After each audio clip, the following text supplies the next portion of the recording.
नमस्कार साथियों। तो आज है 6 दिसंबर 2025।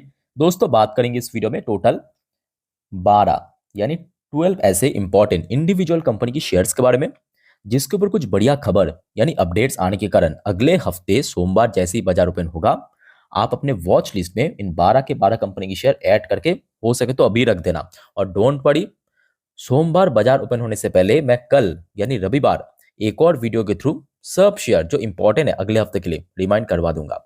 अब चलिए एक एक करके कंपनी ने शेयर्स का नाम और उसके पीछे क्या वजह है आपके साथ में शेयर करता हूं। सबसे पहले हम दो कंपनी को कवर करेंगे। एक हो गया आपका अदानी एंटरप्राइज लिमिटेड, दूसरा हो गया आपका हिंडाल्को। दोनों में कॉमन फैक्टर क्या है? दोनों ही कंपनी माइनिंग करता है, माइनिंग सेक्टर की कंपनी है। तो यहां पे दोस्तों न्यूज भी कुछ ऐसा है, देखिए। Adani Hindalco seek Peru copper assets as demand surges. देखिए रिसेंटली कमोडिटी मार्केट में बहुत सारे जो कमोडिटी प्रोडक्ट है उसका प्राइस एकदम आसमान में पहुंच गया। फॉर एग्जांपल देखिए, आमतौर पे लोग सिल्वर या गोल्ड की खबर रखते हैं, बट कॉपर हो गया, आयरन हो गया, आयरन बिलेट्स हो गया, ऐसे बहुत सारे और भी प्रोडक्ट है कमोडिटी मार्केट में जिसका लोग उतना ज़्यादा खबर नहीं रखते। और आज की डेट में कॉपर की प्राइस भी लगातार बढ़ता जा रहा है। अब ये दोनों कंपनी ने मिलकर डिसाइड किया कि क्यों ना हम पेरू में निवेश करेंगे, क्योंकि वहां पे ह्यूज कॉपर माइनिंग होता है। एक बार मैं आपको पढ़ के सुनाता हूँ, देखिए। Conglomerate Adani and minor Hindalco Industry are exploring investment in Peru's copper sector। Peru की जो कॉपर सेक्टर है वहां पे निवेश करेगा, आइदर थ्रू जॉइंट वेंचर, या तो ये दोनों कंपनी मतलब एक दूसरे के साथ जॉइंट वेंचर फॉर्म करेगा, इस हिसाब से करेगा, और by taking stake in existing mining. मान लीजिए कि पेरू में कोई XYZ कंपनी है या ABC कंपनी है, वहां पे पर्टिकुलर स्टेक एक्वायर करेगा और उसके बाद निवेश करेगा। सो क्लियर हो चुका है, ये दो तरीका आजमा सकता है।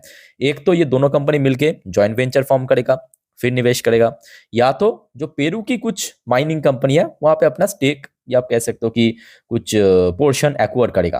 ओके, तो ऑब्वियसली बात है दोनों कंपनी के लिए सही है। चाहे हिंडाल्को की बात करें, पिछले 6 महीनों पे कितना शेयर 26-26.5% चल चुका है। और ये कोई छोटी मोटी बात नहीं है।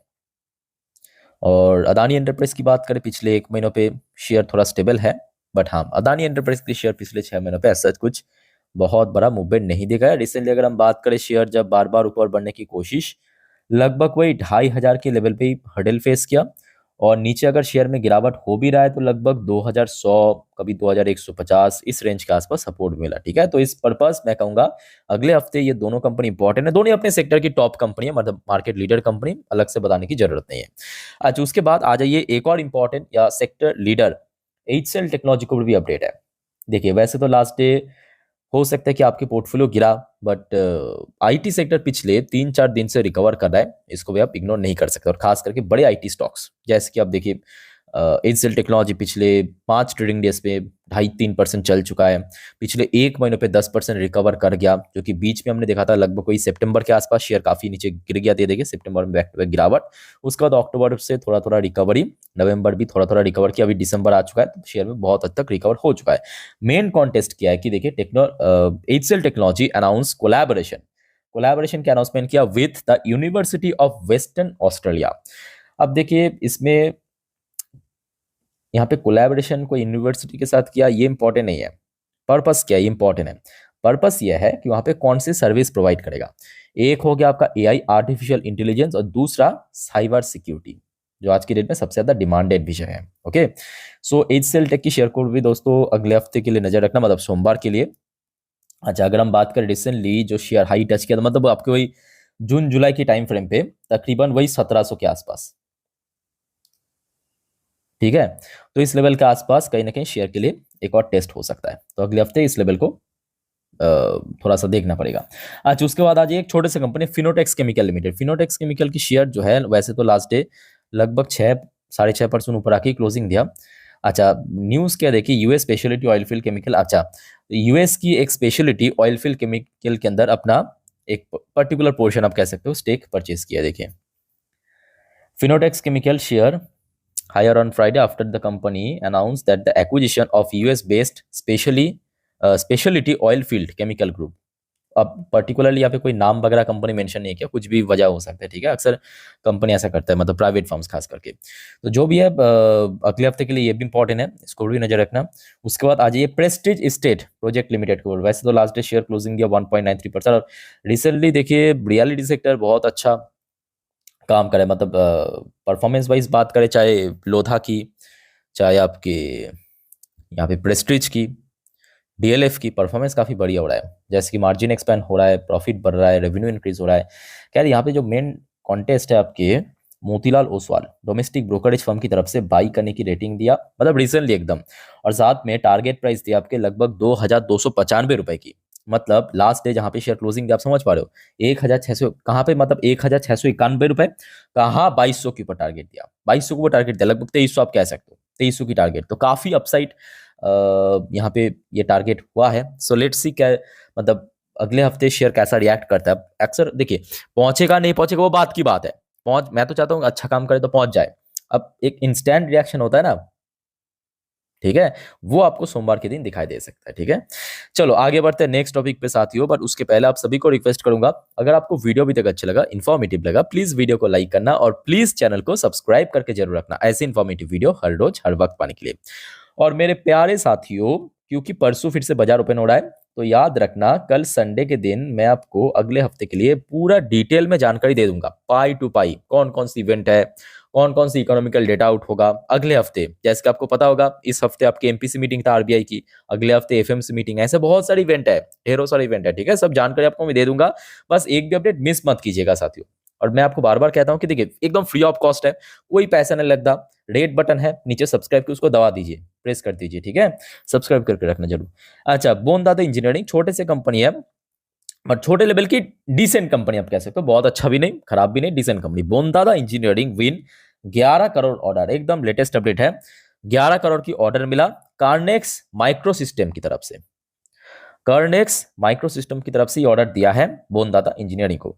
ये शेयर जब बाजार में लिस्ट हुआ था ना, शुरू में बहुत तहलका मचाया था, मतलब सीरियसली कह रहा हूं, आप देख लीजिए, ये जब बाजार में लिस्ट हुआ था, जस्ट इमेजिन कीजिए 2023 सितंबर पे 32-33 रुपए में शेयर, उसके बाद देखिए पीक टच किया 688, कितना परसेंट मालूम है, 2,000% के ऊपर रिटर्न दिया था।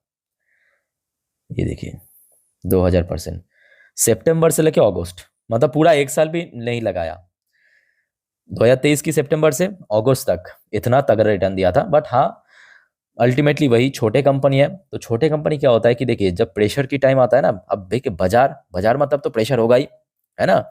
तो प्रेशर के टाइम पे एकदम से टूट गया, जहां पे पहुंच गया था लगभग 700 की रेंज पे, वहां से आज आप देखिए कितना चल रहा है, 350, आधा हो गया। तो अल्टीमेटली देखिए, जैसे कि स्मॉल कैप या माइक्रो कैप में कुछ तो एडवांटेज है कि यहाँ पे बहुत जल्दी जल्दी शेयर बढ़ जाता है, तो इसका कुछ नेगेटिव पहलू भी है, मतलब डिसएडवांटेज भी है। जब गिरता है 50-70% गिर जाना कोई मतलब बहुत बड़ी बात नहीं है, ओके, एकदम टूट जाते हैं आपकी कांच की तरह।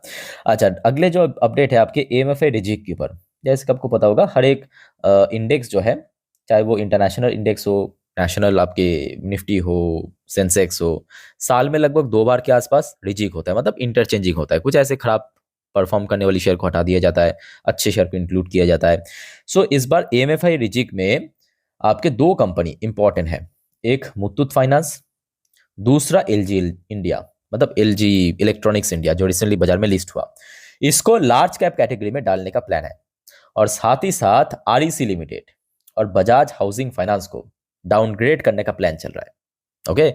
सो इसमें फायदा क्या होगा, देखिए जैसे ही मुथूट फाइनेंस या एलजी इलेक्ट्रॉनिक्स अपग्रेड होगा, लार्ज कैप कैटेगरी में आ जाएगा, एक सडन पैसिव इनफ्लो आपको देखने को मिलेगा, पैसिव इनफ्लो, ठीक है। सो अगले हफ्ते के लिए एलजी इलेक्ट्रॉनिक्स और खास करके मुथूट फाइनेंस मैं कहूँगा यहाँ पे स्टार दे देता हूँ, ये स्टार है, इसलिए है क्योंकि अभी गोल्ड की प्राइस और बढ़ेगा, और बढ़ भी रहा है लगातार, आप देखते जाइए। और गोल्ड जितना महंगा होगा उतना बेनिफिट किसको मिलेगा, गोल्ड लोन सेक्टर की कंपनीज को, चाहे वो मुथूट फाइनेंस हो सकता है, मनप्पुरम हो सकता है, ओके। So clear. चलिए अगले अपडेट पे, नेक्स्ट अपडेट है अब। अच्छा, last day RBI MPC meeting हुआ था, सबको पता है, ऑलरेडी आपको अपडेट दे चुका हूं डिटेल में वीडियो के थ्रू। सो इस बार एमपीसी मीटिंग में 25 बेसिस पॉइंट रेट कट तो हुआ, जो कि पहले से एक्सपेक्टेड था, मोतीलाल ओसवाल ने इसके ऊपर बेस करके 4 ऐसे बैंकिंग स्टॉक को पिक किया। चलिए पूरा लिस्ट आपको मैं दिखाता हूँ, साथ में क्या टारगेट दिया वो भी हम चर्चा करेंगे। बट हाँ, जो हमेशा मैं आपको कहता हूँ बार बार याद रखना कि यहाँ पे जो भी इन्फॉर्मेशन आपको मैं दिखा रहा हूँ ये कोई सजेशन या रिकमेंडेशन नहीं है। कोई भी ब्रोकरेज की तरफ से कुछ भी कहे ना, चाहे सेल करने की रेटिंग चाहे बाई करने की रेटिंग, हुआ वो कॉपी पेस्ट मत करना। इन्फॉर्मेशन लीजिए, इन्फॉर्मेशन लेने से क्या होता है कि आपको और ज्यादा मतलब आसान हो जाता है, ईजी हो जाता है खुद एनालिसिस करना, है ना, स्टडी करना। तो उस पर्पस देखिए, बाकी खुद डिसीजन लीजिए खुद स्टडी करने के बाद। अच्छा, सबसे पहला शेयर तो आपके आईसीआईसी बैंक, बहुत ही मतलब एकदम एक टाइप का आप कह सकते हो कि ब्लू चिप कंपनी है, ब्लू चिप बैंक है। और इसमें टारगेट क्या दिया, टारगेट वगैरह आई थिंक कि नहीं दिया, सिर्फ पीक किया है। ओके ठीक है, उस हिसाब से देखते हैं। अच्छा, मोतीलाल ओसवाल ने एचडीएफसी बैंक को भी बाई करने की रेटिंग है, सब तो अच्छे अच्छे बैंक को ही पिक किया यहाँ पे। हाँ, एसबीआई एक्सपेक्टेड, मैं सोच ही रहा था कि एसबीआई को भी शायद लेगा, एसबीआई को भी पिक किया। और चौथा में एयू स्मॉल फाइनेंस बैंक को पिक किया, थोड़ा सा हट के। मैं ये एक्सपेक्ट नहीं किया था, मैंने सोचा था यहाँ पे एक्सिस बैंक को डाल देगा या तो पीएनबी को डाल देगा, but AU small finance bank को पिक किया है। चलो बढ़िया, तो इनके ऊपर भी दोस्तों नजर रखना, ठीक है। तो ये कुछ इंपॉर्टेंट कंपनी एंड बैंक्स की शेयर जो कि अगले हफ्ते के लिए इंपॉर्टेंट है, इसको वो नजर रखिए। बाकी देखिए कल मैं एक और बार और भी बहुत सारे अपडेट है ना, तो आता रहेगा आगे वीडियो। सो कल एक और वीडियो में मैं आपको रिमाइंड करवा दूंगा, ठीक है। बाकी दोस्तों और कोई आपका डाउट्स वाउट्स है कमेंट करके पूछिए। फिलहाल इस वीडियो को वाइंड अप करता हूँ, वीडियो अच्छा लगे तो लाइक करना, चैनल को सब्सक्राइब करके रखना। मिलते हैं नेक्स्ट वीडियो में, टेक केयर, बाय बाय, जय हिंद।